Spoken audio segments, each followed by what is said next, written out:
RFM Matin. RFM Matin. Émission bi yeewaa Sénégal. RFM Matin 7h40 sunu gan Babacar Gaye porte-parole PDS salaamaaleykum. waaleykum salaam. ñu lay dalal jàmm di fas yéene ànd ci waxtaan week Alaaji Ndiogou Diène xew-xew wi ci Sénégal bokk na ci politique Fossat ceek Aminata Touré ancienne premier ministre bi toogoon fii keroog fi nga toog doon waxtaan ak ñun yu bëre waxtaan ak ñun li ñuy wax traque des biens mal acquis mooy bi Macky Sall faloo ñu ne alal ju lewul ji yéen waa PDS fi nekkoon ngeen làq dañ koy génne bañ topp ci ñoom Karim Wade ak ñeneen waaye Aminata Touré nee na ci lañ doon dàq di ko jëlaat ci alalu réew mi mu ne lu ëpp 200 milliards état bi récupéré na ko sa commentaire njëkk ci déclaration Aminata Touré boobu nga xam ne indi na coow sax ci dëkk bi foofu. waaw Babacar dama leen di nuyu d'abord nuyu say auditeurs di am mbégte lool ñëw si sa émission lu ma am jafe-jafe ci coono wala yu mel noonu boo ma invité dinaa ñëw mais loolu taxul en réalité man ma ñëw fii maanaam pour tontuwante wala werante ak soxna Aminata Touré mais plutôt parce que sama devoir la en tant que homme politique ngeen nekk ay journalistes war a tas xibaar yi mu leer ci ñëpp te ma leen di soññi ngeen dëkk ci sax ci te bañ cee jóg. loolu xam naa moo tax nga bëgg mbir yi xaw a am leer moo tax nga invité ma. njortoon naa it ne bu ma ñëwee da nga ma laaj lu jëm ci mbirum Aminata Touré. 200 milliards yi. ëpp na loolu mbirum Aminata Touré wax ci doon na ma jafe ndax boo ko seetloo nekk na premier ministre fii 2012 nekk na ministre de la justice nekk ci traque bi 2000 je pense 2 ans après ñu def ko premier ministre 1 an et demi. musoo dégg ma wax lu jëm ci moom ndax dafa am lu tax ni ma yaroo ak samay valeur du ma daan may wax ci koo xam ne dafa am nekk am di jàmm suma am di jàmm waaye lu ëpp tuuru loolu mooy commentaire bi nga xam ne moom laa njëkk a bëgg a def mooy li ëpp tuuru te waxu Aminata Touré bi dafa jéggi dayo ëpp na waar mën na tool. ci naka. moo tax ba mu ko waxee léegi yaakaar naa war naa mat sax semaine mais coow li ba tey mënta dakk lu tax. da ko tegul fenn bu fekkoon ne dañuy wax waxu. yaa ni nekkoon na ci état nekkoon na premier ministre yow nekkoo ci mu wax nga ne tegu ko fenn. li tax ma koy wax mooy dama xam dossier yi muy wax yëpp lu ci baree bari askan wi xam ko ñi nekk ci nguur gi te moom du toog conseil des ministres moom bokkatul ci nguur gi lañ ca wax méngoowul ak li mu wax moo tax ma ne tegu ko fenn parce que bu xamoon li muy wax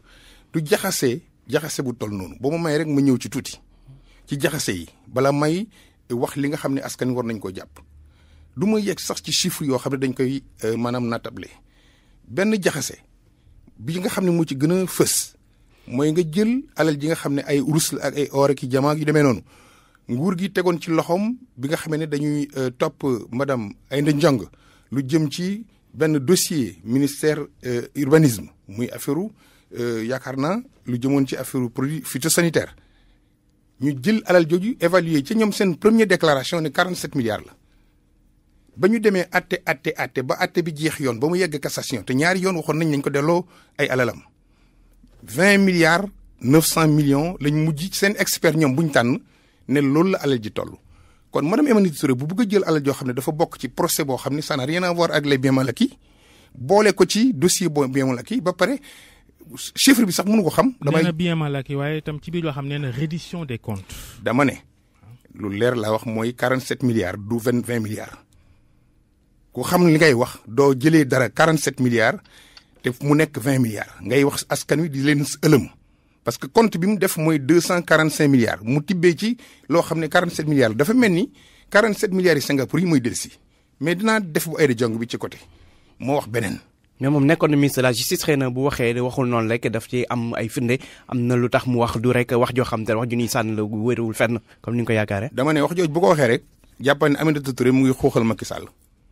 comme moo nekkoon ministre de la justice nekk premier ministre ñu dàq ko ci gouvernement bi defuñ ko lu di ko yónnee ay ngénte ak ay xew dama ne bu fekkee dem na bay yëkkati dossier bu mel noonu Macky Sall wax ne dossier yëpp à part bu Karim Wade moom moo ci teg loxoom ba kenn doon leen atte kon dafa mel dafa bëgg wax président ne ko maa ngi fii ci koñ bi de.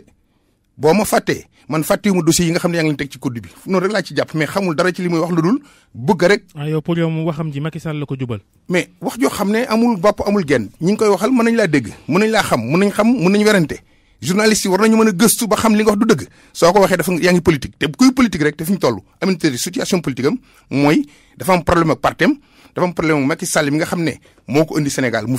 koy jàppale parce que entre nous nag man foog naa ne maa ngi gëj a wax dégg waxu Aminata Touré depuis ay élection xaw ma 94 xaw ma 93 yooyu ñu toog ba mu yàgg président war a ñëw campagne mu ànd ak moom falu ñu dawal tuuti mu nekkoon numéro 2 wu partem amuloon naatable ñu toog ba léegi bokkatul ci dara dama ne buy wax waa partem lay waxal da ko leen di xuuxal beneen bi mooy li nga xam ne du dëgg nee na Karim Wade dañu jël ci compte Monaco tudd na ba tudd ay xaw ma ñaati milliards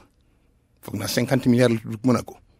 Karim Wade compte Monaco 1 milliard 300 millions lañ fa fekk yoo xam ne bàyyam muy Ablaye Wade moom moo wax ne xaalisam la moo ko jox mu def ko foofu à supposer sax Karim moo ko moom à supposer du dëgg ngay méngale 50 milliards ak 1 milliard 300 beneen bi nga xam ne moo am solo Sénégal yi war a koo jàpp fa mu tàmbalee moo naan AIBD dañ ko négociation baaxul ñoom ñu ñëw defaraat négociation bi ñu jëlee ci 100 milliards ci négociation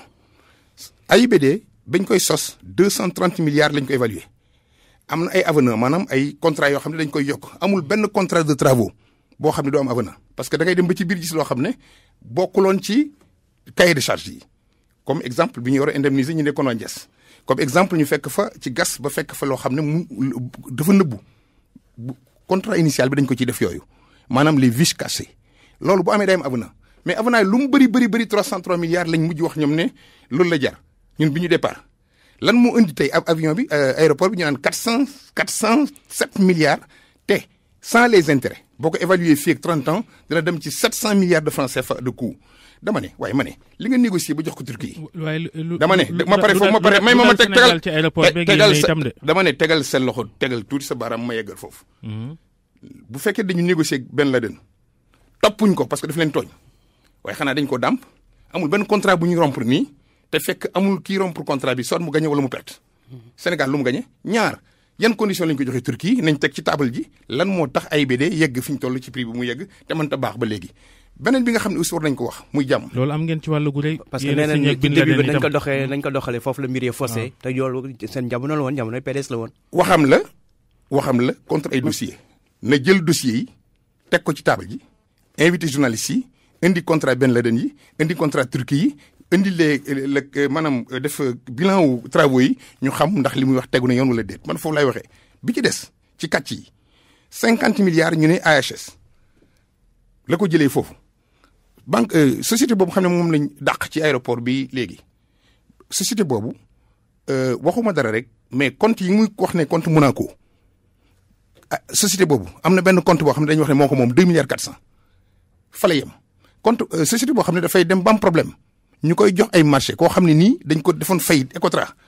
kooku tey ñu naan 50 milliards ci évaluer ban expert ban contre expertise. mais loolu apparemment c'est une question sérieuse parce que boo jëlee waa Allemagne ak seen société boobu di d'apport itam am na ay looxoor yu ñu wax ni am na ci ni Karim Wade ak gaayam yore woon defarum aéroport bi. Babacar. boo may laaj da ngay jël sa baram teg ci wax du taxaw mais spéculation. du spéculation loolu presse Allemagne ñi ngi ciy wax ñi ngi ciy gëstu te di wax ni ay corruption am na ci mbir moomu. déedéet waxuñu loolu presse Allemagne dañu wax ne société boobu. dañu leen faral di gis ci ay corruption te liggéeyu ñu Sénégal dañuy dem Sénégal jàmbar càmbar xool ndax Sénégal lañ fa def aussi amul corruption wax boo koy wax da nga koy waxee ni nga xam ne moom lañ ko bindee te mu bañ a nekk ay parparloo ñaareel ba wax ji du d'apport wax ji Aminata Touré la ak wax ju rëy yi mu fi wax Moustapha Niasse bi nga xam ne mooy président assemblée nationale bu fekkee dañu wax ne dañu jëlee xaalis war moom ñu ne assemblée jot na xaalis nguuru Sénégal buñ ko mayee dara sax. attention Babacar Dia. je termine foofu ma tagal professionnel parlement nga. je termine xam nga luy affaire loi des finances xam nga lu mel ni ay alamaana ki consignation ak yooyu mi ngi mel ni policier bi amende kenn ci tali bi duñ jël 2000 francs wala 6000 francs bi borom oto bi di fay naan da nga koy dugal ci ay loi de finances rectificative. da nga xamul nag. ma wax la nag comme ça da nga ne parlementaire la kay ma wax la nu muy demee. dañuy autoriser taxes yi président de la République à collecter des taxes à hauteur de. boo gisee amende yooyu ngay wax police ak yi ci demee noonu kenn du ko jël di ko defal finance dafa am loi finance bi nga xam ne bu ñu koy voté dañ ciy def benn article ne président de la République autorisé nañ ko mu collecter tant d'impôt xaalis boobu tant que impôt boobu yeggul foofu président bu ko neexee mu jël taxe boo xam ne dañ ko jël ci impôt pour mu leer dama ne amul benn dërëm buy dugg Sénégal donte don la te fekk assemblée nationale du ko valider par une loi de finances 2012 lañ gëj a jot rapport OFNAC 2013 boobu ba léegi te dañu xool dañuy lutter contre la corruption dañu lutter contre la concussion dañu def rapport la reddition des comptes lu tax def ñu reddition des comptes 2014 2015 2016 ba 2017 amuñ benn rapport bu jógee IGE bu wax ne fii lañ toll nañ ko génne ñu xam exactement quelle est la situation dama ne ma dellu si 200 milliards yi bu fekkee Aminata Touré dafa am lu mu wax assemblée nationale nekk fi Moustapha Niasse mii kilifa assemblée nationale bokk ci camp wu Macky Sall te dafa waxoon ne Macky Sall du ko gën a gore moo ko wax su demee bay wax ne gisuma boobu xaalis ça veut dire que xaalis boobu ñaar moo mun a am ou bien Aminata Touré wax na dëgg xaalis bi ñëw na gisuñu ko assemblée ñoom dañ ko luubal dañ ko lekk. nee nga mais xaalis boobu tey dama ne ma pare mi nga xam ne président la assemblée nekk porte-parole adjoint APR itam moom li Aminata Touré wax la wax. dama ne parce que nee na xaalis boobu du nekk globalement 200 milliards non peut-être ay lu ñuy nangu ndànk ba mu nekk 200 milliards. dama ne xaalis bi ñu nangu laa wax bi ñu nangu dama ne comme nangu nañ ko nañ ko dugal loi de finances rectificative man waxuma sax évaluation ba tegul fenn waxuma loolu waxuma 100 milliards yoo xam dañ toog rek bindu ko ne 100 milliards lañ négociation bi lii la ñu coûté le fait que ñu rompre contrat bi Sénégal gagné na ci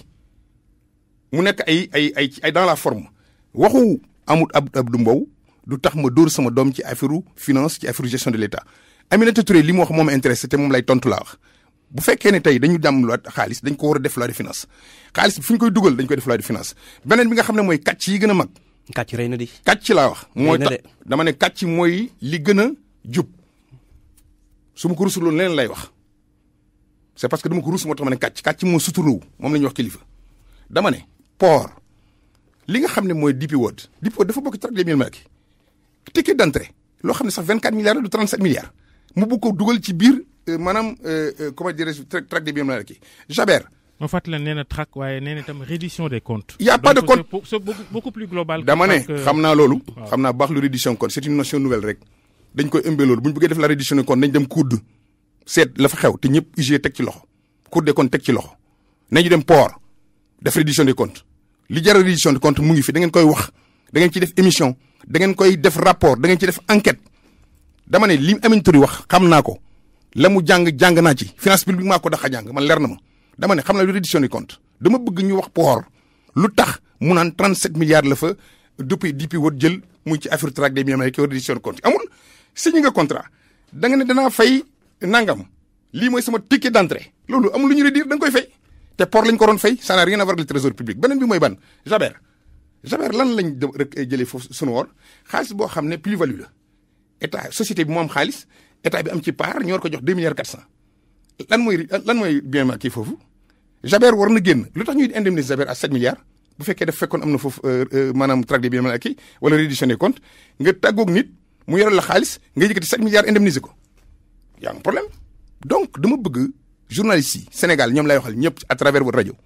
nañu gëstu dossier wu 254 milliards yi Aminata Touré di wax Assemblée nationale je demande au groupe parlementaire et demain je vais écrire de manière officielle à mon parti pour ñu ubbi une enquête parlementaire sur les résultats de la traque des biens marqués ba pare ñu def la reddition des comptes de la gestion de la traque des biens marqués ana ñi fi jëloon 25 personnes ñu cité leen ci traque des biens marqués kan lañ fi jàpp kan président Macky Sall moo ne ñëpp di ko dégg yeneen dossiers yëpp maa teg sama loxo ci kaw dañ ko teg fal pour muy teg ay dossiers ci loxom moomu ko bu fekkee dafa am ay problème na leen jàpp. mais est-ce que tamit amul ñenn ñoo xamante ne parce que boo xoolee 25 personnes yi ñi tuumaaloon ñëpp presque ci yéen lañ bokk PDS est-ce que du amul ñoo xamante ne xëy na après ñoom dañoo accepter transiger nangu rembourser xëy na ci pet lu kenn yëgul ngir na ñu bañ leen toppati loolu mën na ci am te yéen du ngeen ko yëg. yow bu amee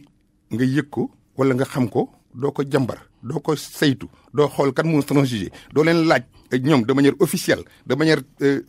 professionnelle li ngeen wax ne transiger nañ ko kan la ñaata la. xaalis bi ñu fekkee dañ ko transiger bu fekkee ñoom Ousmane Ngom dañoo transiger dañ ko wax ñoom Ousmane Ngom bu fekkee dañoo transiger dañu wax luñ transiger. xaalis fu mu dugg am na ñoom bëgg ñu mu siiw xëy na ñoom pet lañ ko bëgg a def. yow nga laaj ko mu siiw ko ci keesu nguur gi mais pas pour autant ñeneen ñi yëg ko. mënta ne du seen cër mun na ne. xaalisu nguur dërëm di ci dugg te leer lañ ko jàll ci assemblée nationale. état amul droit laa wax di transiger ki koy def mooy agent judiciaire de l'état daf am ay sart yu ko yoon wax sart yooyu ci lay tegu bu fekkee ne am na ku transiger man je demande solennellement à ce que l'agent judiciaire de l'État ak ministre des finances ñu wax ñan ñoo transiger ñaata la ñu transiger. ak lu tax ñu transiger est-ce que waxees na ko ba muy jib ci kaw. pardon. est-ce que waxees na ko ba mu jib ne diw transigé na nee nañ ko amel nga randal nga nangam mu ñëw delloo ko ñu war ko siiwal est-ce que noonu la ko yoon tëralee. yoon li mu tëral dama ne amul état lu muy def dans la nébuleuse état lu ko yoon may rek pour mu def ko ci loo xam ne lu lëndëm la mooy lu nekk secret défense loo xam ne dañ ne buñ ko waxee dana yàq défense réew mi sécurité réew mi amul leneen loo xam ne état yoon may na ko. confidentialité amul la confidentialité mooy bu fekkee ne maanaam les intérêts publics les intérêts généraux. li nga xam ne ñëpp a ko bokk. n'est pas en danger. or man dama jàppul sax xaalis boobu ñuy tudd wala gaañ ñi dañ ko jël di ko utiliser à des conditions politiques moom journaliste bi léegi moom ko wax jéen nee na loolu mën na am te kenn xamu ko waaye yéen du ngeen góorgóorlu laaj leen lu tax mu am kenn xamu ko réew mi transparence la Macky Sall woote woon. mbir yi dafa war a leer bu fekkee dafa am ñu transiger nañ leen duut baram ab sàcc kenn du ko làq sinon da ngay nekk receleur maanaam nu ñu te ndeyu sàcc. li nga bëgg a wekk journaliste yi nag dina metti trop ndax journaliste du police du gendarme du corps de contrôle. ankay la démb ci réseaux sociaux yi ngay rentré journaliste yi naan ñoo war a leer lu. ñi nga xam ne ñoom lañ cëralee loolu ci réew mi ñoo ko war a lijjanti. déedéet. dañ ci am wàll. dama ne seen waar da ngeen koy bay ci wàll wi ñun politiciens yi dafa am lu ñuy liggéey ñi ñuy gérer dafa am lu ñuy liggéey journalistes yi leeral joxe information gëstu wax askan wi li xew bu fekkee ne loolu mooy tax ñu yaakaar ne danaa noppi du ma tàyyi di wax journalistes yi nañ def seen liggéey def seen liggéey mooy nañ ko daan defee ca ñun xam nga def nañ fii loo xam ne fii gars yi wàccuñ loolu ñu ngi def seen liggéey loolu askan wi ñoo koy sa wax la ak sama wax askan wi ñoo koy atte dama gëm ne man ba tey xam nga man ngay liggéeyal journaliste man lay liggéeyal man je suis pas satisfait tant que am na benn sénégalais bu satisfait wul ci li nga xam ne jàpp nañ ne mooy liggéey journaliste ci yenn liggéey yi nga xam ne def nañ ko man bañuma ñu diingat kuy nguur mosu leen ma dégg ñi daan wax naan journaliste dañu war a damm seen plume ak temps yi nekkee aux affaires déedéet parce que dama xam lan mooy seen rôle ci système démocratique dama ne système boobu laa bëgg ngeen wéyal dama bëgg mu sax seen job la laa wax. loolu naa ko bind ci nag journaliste yi lañ mës a nekk ci la ñu nekk saa su ne. dama ne waxal sa bopp te bul waxi jàmbur bu fekkee ne da nga cee ne gàcce ngaalaama mais man munuma layal ñi ca des munuma layal ñëpp boog laa wax parce que dama ne la quasi totalité xam nga loolu mooy am na ñoo xam ne jub nañu ñaata yoon laa toog ci fii wax ne am na journaliste yoo xam ne dama bëgg ci seen liggéey ba tudd leen am na ñu ma mere sax di ma téléphoné lu tax nga tuddoo ma ne ko maa ngi xaar ba gis nga def lu koo ko def ba pare dañu bëgg loolu dama ciy dellusi bu fekkee débat boobu da nga ko bëgg a posé Babacar li ñu bëgg ci yéen mooy seen cër 4e pouvoir boobu ñuy wax man dama ko gëm am réew bu journaliste yi taxawee ñiy gérer nguur gi danañu bàyyi xel ne lii kat lu fi defu siiwu fi. parce que siiwul mais politicien aussi rapport politicien aussi ak journaliste journal wala rajo yenn kaay waxul. parce que ci ni réew mi doxee fi ñu toll nii xam nga itam waxtaan wax dëgg ci la. réew mi ni muy doxee jamono bu ñu fi jëlee journaliste ne ko ràpp ci kaso bi arrêté ko journaliste yëpp dañuy taxaw ñun suñ politiciens yi nga xam ne ñun ñoo am intérêt ngeen exister dañuy taxaw. kon bu leen ragal loolu gaañaa ngi seen gannaaw. mais policier yi intérêt rek lay wéyee bu fekkee ne journaliste wax na lu ko arrangé mu ne tàccu bu ko arrangé wul mu ne noonu ki deful liggéeyam là aussi du noonu. waaw parce que xam lu tax politicien bi ko wax mooy politicien bi gis lu ne fàng loo xam ne biddiw bëccëg la mu terminé biddiw bëccëg mu ne fàng journaliste bi xam ne lii mu ne fàng mu ne tekk gis nga ce qu'on appelle le mensonge par omission maanaam duy fen waaye da ngay noppi bañ a wax dëgg noppi bañ a wax dëgg la te nga xam. jërëjëf. Babacar Gaye porte-parole PDS jërëjëf El Hadj Ndiogou Diène RFM matin bopp koñ. RFM matin. RFM matin. émission bi yee waa Sénégal.